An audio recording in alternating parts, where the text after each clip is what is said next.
Recentemente, a CBF informou que recomendará que escolinhas e clubes de futebol não treinem mais os cabeceios nas crianças de até 12 anos. Então, tendo em vista essa informação, eu convidei 15 profissionais do meu convívio para dar a opinião deles. 5 médicos, sendo ortopedistas e pediatras, 5 fisioterapeutas e 5 educadores físicos. A minha intenção com isso é apenas informar. Eu não quero trazer discussões ou nenhum alarme a esse respeito. Muito obrigada aos médicos, fisioterapeutas e educadores físicos que aceitaram esse desafio e aproveite essas informações, repasse a quem você achar necessário. Olá a todos, tudo bem? Meu nome é Pedro Henrique, PH, eu sou treinador da iniciação desportiva do Clube Atlético Paranaense, um projeto novo do clube que tem 3 anos. Eu estou aqui para falar um pouco, junto com a doutora Renata, sobre a restrição, a possibilidade da restrição do cabeceio no ensino do futebol, né, até os 12 anos. É um assunto delicado, porque primeiramente ele interfere diretamente no que é o jogo, né? Então, como a bola no alto, ela faz parte de qualquer tipo de jogo, qualquer tipo de momento, quando a gente restringe algo, ela pode ser conflitante, né, dentro do ensino. Então, acho que o principal é a gente entender o que a criança cabeceia e quantas vezes ela cabeceia, né? Então, claro, se a gente pegar uma criança de 9 anos de idade e colocar uma bola oficial para ela cabecear, que adultos jogam, isso aí pode causar... Aí vão ter outros especialistas para explicar melhor, mas pode causar danos, com certeza. Até se a gente parte para o ensino analítico do cabeceio, onde uma criança pode dar 20 cabeceios diretos numa bola que é muito pesada para a idade, isso com certeza pode ter alguma influência negativa na saúde da criança. Então acho que a gente tem que entender o que ela cabeceia, quantas vezes ela cabeceia, e ao máximo a gente não restringir o jogo, né? Então quando a gente tira o cabeceio do jogo até os 12 anos, a gente está restringindo algo pertencente a ele, né? Então acho que é um assunto delicado, né? Mas que tem que ser visto com carinho para uma padronização dentro das escolas e clubes do Brasil. Mas eu acho que passa muito pelo o que ela cabeceia e quantas vezes ela cabeceia. E dentro do ensino, uma restrição dessa ela pode influenciar diretamente no tipo de jogo que aquela criança pratica, né? Então a tendência é que a bola fique mais no chão do que no alto, e isso aí pode ser positivo para um desenvolvimento melhor de todos. Certo? Espero ter contribuído. Muito obrigado a todos aí. Abraço. Olá, meu nome é Lília Zabotto e sou médica pediatra. Recentemente, a CBF, Confederação Brasileira de Futebol, anunciou que proibirá os cabeceios nas partidas de futebol nas categorias de base e menores de 12 anos, tanto nos treinamentos como nos jogos oficiais. Esses movimentos de cabeçadas podem causar lesões neurológicas irreversíveis e graves nessas crianças. Um trabalho apresentado em 2018 num congresso americano demonstrou que a força de aceleração do cérebro contra o crânio pode causar concussões, que são lesões neurológicas importantes que podem ser irreversíveis. Acelerações mais leves podem causar danos, que são as subconcussões, que não aparecem em imagens neurológicas, mas podem causar alterações de fala ou alterações de memórias nessas crianças. Os cabeceios, se forem repetidos ou em várias partidas de futebol, podem levar sim a lesões mais graves, ou quanto mais frequentes, lesões mais importantes, chegando à perda de memória, perda de audições, microsangramentos nos vasos sanguíneos. Então, na minha opinião, é uma decisão muito importante e muito assertiva para que essas crianças não tenham perdas importantes no seu desenvolvimento neurológico até os 12 anos de idade. Oi, sou Fabiana, sou fisioterapeuta aqui da Reumatopediatria do Hospital São Paulo e trabalho com essas crianças fazendo fortalecimento muscular progressivo. Acho que realmente é um questionamento para se debater, né, sobre a questão dos cabeceios na parte do futebol, no treinamento do futebol com crianças até 12 anos, porque se a gente vai treinar um paciente ou uma criança, eu vou falar de uma criança normal, se eu vou treinar uma criança em que eu tenho que fazer um fortalecimento progressivo nela, então carga é calculada, tudo é calculado para fazer com que não haja uma sobrecarga e acelere o fechamento dessa fise e acabe ocorrendo que o paciente não cresça e não tenha o estiramento necessário. Então, pensar na velocidade, no peso da bola, quando ela bate na cabeça de uma criança repetidas vezes, pode causar sim alguma lesão, acelerar o fechamento dessa caixa craniana ou alguma conclusão, alguma lesão neurológica futuramente. Acho que sim, tem que se olhar com carinho a respeito disso e trabalhar em cima de estudos e evidência científica. Meu nome é Cláudio Len, eu sou pediatra e professor de pediatria e eu tenho o hábito de confiar nas instituições que fazem determinações. E se uma instituição do padrão da CBF coloca em dúvida o cabeceamento de bolas pesadas por crianças pequenas, eu vou concordar. Logicamente, uma bola batendo na cabeça, uma bola pesada de uma criança pequena pode ter uma lesão, né? Então, se organizações internacionais que lidam com isso e nacionais que lidam com isso estão fazendo essa recomendação, eu aceito, né? Tem que ser visto, tem que ser discutido, logicamente depende do peso da bola, depende da criança, depende do tipo do jogo, mas eu acho que tem que respeitar. Havendo algum risco para a criança, não tem sentido você colocar uma criança saudável em algum tipo de risco. Sou Conceição Costa, fisioterapeuta da reumatologia pediátrica da Unifesp e no meu consultório particular.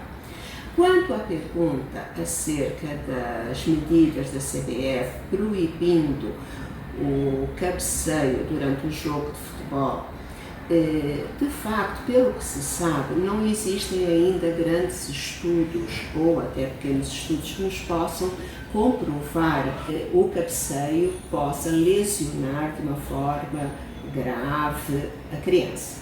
No entanto, a gente sabe que qualquer pancada na cabeça, seja de um adulto e principalmente da criança, se torna bastante preocupante.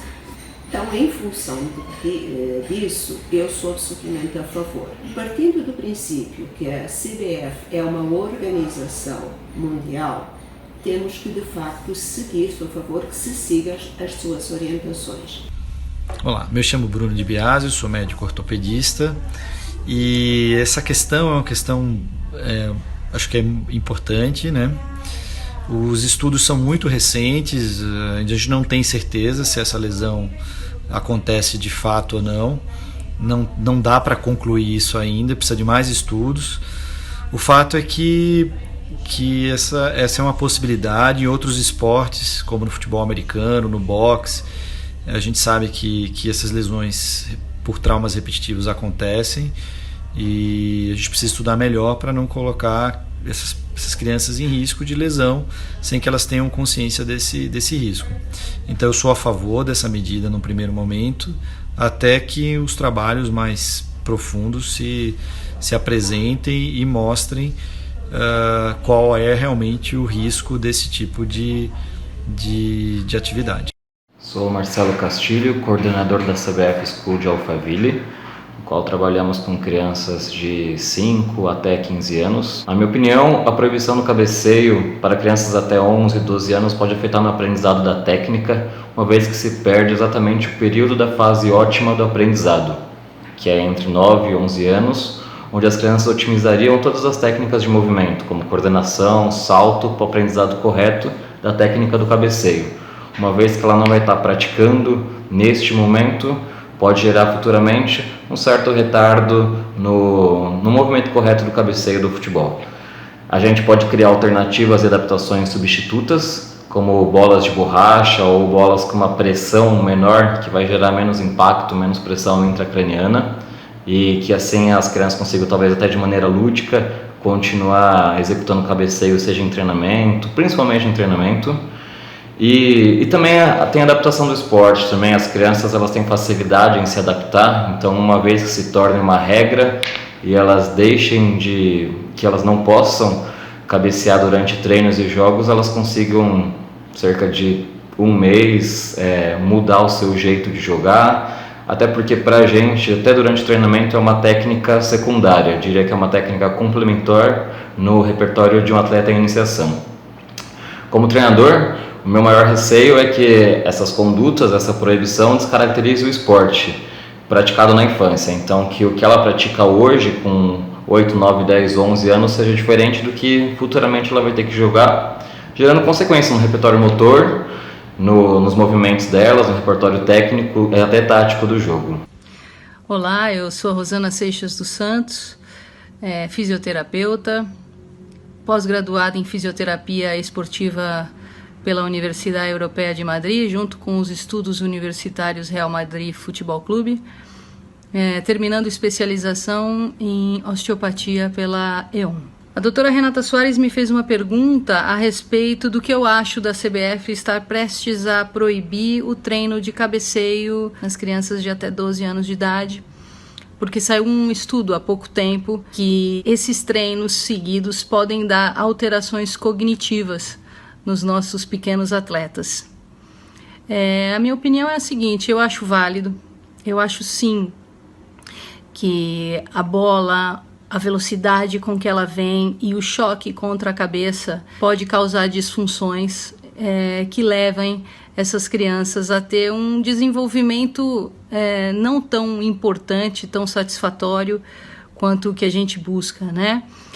O cérebro é um órgão vital de extrema importância, então eu acho que qualquer coisa que a gente possa fazer para evitar que as nossas crianças corram qualquer tipo de risco de lesão, ainda que imperceptíveis a exames de imagem, eu acho válido evitar, né?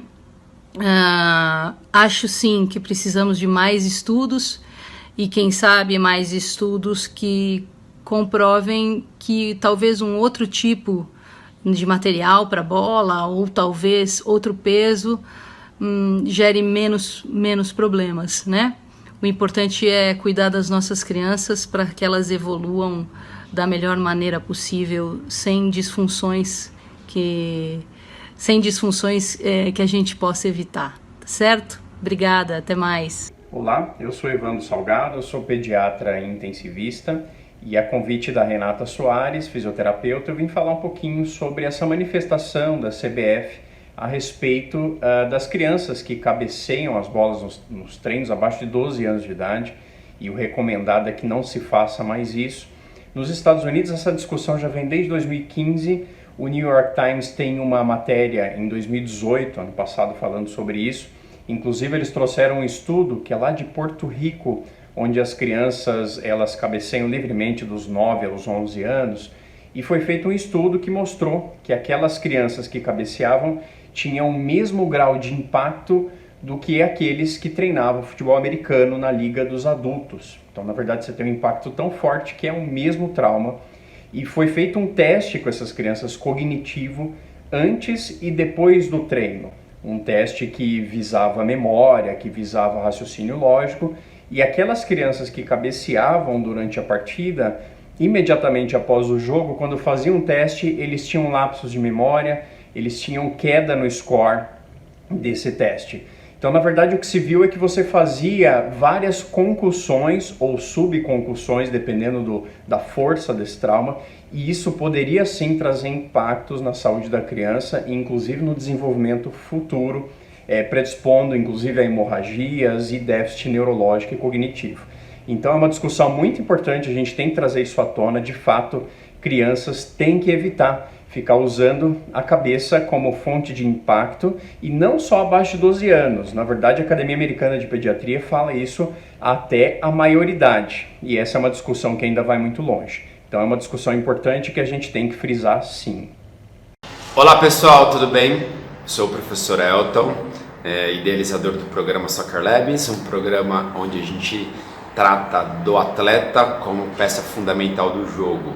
E a convite da doutora Renata Soares, eu queria colocar aqui uma opinião sobre como nós, da Soccer Labs, como o professor Elton, estamos entendendo essa orientação da CBF, da FIFA, de crianças menores de 12 anos não cabecearem bola por risco de concussão cerebral.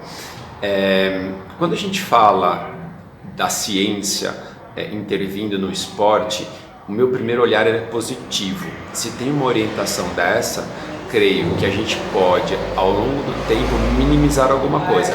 Lesões cerebrais são comuns em alguns esportes de mais impacto, como o futebol americano, visto que, mesmo com o uso do capacete, há grandes estudos dizendo que os atletas, mesmo após pararem de jogar, tiveram sérias lesões cerebrais. Quando a gente pensa agora em futebol formação e cultural, a gente vai ter um longo caminho de debate e adaptações. É difícil a gente colocar uma situação, concordo ou não concordo. O que a gente precisa fazer? Como a gente tem agora a intervenção da ciência, creio que ir adaptando ao longo do tempo para a gente fazer essa mudança cultural. Ontem mesmo fui assistir um jogo e várias crianças assim subindo para cabecear uma bola. Elton, o que você então acha da gente então banir o cabeceio? Bom, a minha opinião ela é dentro do que eu faço até no programa Soccer Labs. Quando a gente pensa em performance, eu tenho que pensar em situação de jogo e como eu posso estar melhorando isso. O que é a situação de jogo? O campo, velocidade da bola, altura, tamanho e peso da bola. Quando a gente pensa em formatar isso, a gente vai adaptar isso. Então, por exemplo, na Soccer Labs nós trabalhamos com bolas de iniciação de borracha, porque a gente repete alguns exercícios de cabeceio, que não é comum no jogo de futebol. Numa partida de futebol você não fica 5, 10 minutos cabeceando a bola de futebol. Na verdade, acontecem lances isolados, um chute que o zagueiro tira, uma cobrança de escanteio. Como nós trabalhamos para corrigir performance e estratégia, eu já utilizo nas nossas sessões bolas de iniciação. Como temos que fazer isso rapidamente, a gente vai ter que estar todo momento pensando, poxa, será que eu não posso adaptar para a gente não começar? Como eu vou fazer isso? Repetidamente, já utilizamos essas bolas de iniciação. Não posso colocar uma bola mais pesada para essa criança aprender. Então, quando a gente fala de aprendizagem, é isso. Mas uma intervenção dessa exige uma mudança a longo tempo de entendimento, de passar aos pais e principalmente agora dos órgãos que organizam as competições, de tentar identificar como que a gente pode, por exemplo, falar para o atleta, olha, você cabeceou uma bola, vai ser uma falta indireta, olha, cabeceou uma bola, vai ser lance para o adversário. Agora vai ficar a parte mais difícil, mas culturalmente a gente consegue mudar sim. Não sei se vocês, quem está escutando o vídeo vai lembrar, mas eu sou mais antigo, eu lembro de quando o goleiro não poderia mais pegar a bola com a mão. Foi uma mudança gradativa e hoje olha o futebol muito mais intenso, muito melhor para se ver. Então, dica, orientação, o que nós da Soccer Labs vamos continuar fazendo, trabalhar com esses atletas, a formação, o gesto esportivo, o cabeceio, mas utilizando de elementos onde a gente pode melhorar tanto o processo de aprendizado, também como proteger nossas crianças para lesões cerebrais ou processos futuros. Então, essa foi a minha opinião. Tchau, tchau. Bom, quando eu fiz essa pergunta para os profissionais, a minha primeira intenção era apenas não responder isso sozinha. E eu aprendi muita coisa com essas respostas todas, foi muito rico para mim. Eu aprendi que é possível sim ter lesão, que a gente precisa avaliar o que e o quanto a criança cabeceia, que isso pode mudar o ensino do futebol, que isso pode mudar a maneira de se jogar futebol, que isso pode alterar o crescimento das crianças, que nós não precisamos expor as crianças saudáveis a nenhuma lesão, que o impacto é parecido com o adulto no futebol americano, que as lesões podem ser irreversíveis, que é possível treinar os gestos sem a bola e que, se por um acaso essa regra realmente mudar, a gente pode se adaptar. Se você tem alguma outra sugestão ou alguma outra opinião a esse respeito, você tem esse espaço aqui nas redes sociais. Comente, discuta, marque o profissional que você gostaria que respondesse. E eu acho que isso só tende a ser bastante enriquecedor. Aproveite!